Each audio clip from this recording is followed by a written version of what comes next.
ఈ ప్రజలు బాధలు పడుతుంటే ఈ గాథలు పడుతుంటే ప్రజలకు అండగా ఉండే కొన్ని పార్టీలు ఉంటాయ్యా. మరి వచ్చిపోవచ్చు, వచ్చిపోగానే కుదరదయ్యా, వచ్చిపోతారు. నేను కూడా వచ్చిపోయినా.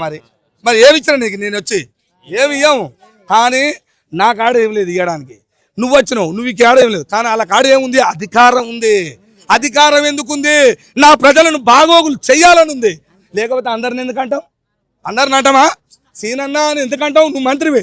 తుమ్మల నాగేశ్వరరావు అని ఎందుకంటావు? నువ్వు మంత్రివి. భట్టి విక్రమార్కని ఎందుకంటావు?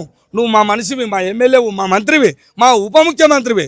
కూనమనేని సాంబశివరావు నిన్నెందుకంటావు అంటే ఈ ఖమ్మంలో ఒక ఏరియాకు నువ్వు ఎమ్మెల్యేవు, పెద్ద మనిషివి.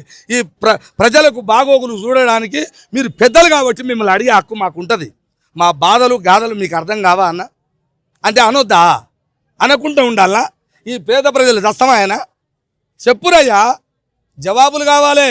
ఊరికనే ఎలక్షన్లు అప్పుడు వచ్చి ఈ అది ఏంది కొనకపోతాం కదా, 2000 3000 5000 ఇస్తాం మేము, ఎగబడి ఉరికొస్తాం. టెంట్లు వేసి ఇటువంటి టెంట్లు వేసి డేకిసలల్లో వండి పెడితే తినుకుంటా గొప్ప గుద్ర పాపానికి మాకు ఈ గతి వచ్చింది. నెక్స్ట్ ఉంటుంది దెబ్బ తాకినోడు ఎవడు ఊకోడు. దెబ్బ తాకిన వ్యక్తి ఎవరన్నా మర్చిపోయి మళ్ళీ మీరు ఈ పని చేస్తే మనకంటే పాపత్తులు ఈ భూమి మీద లేరమ్మా.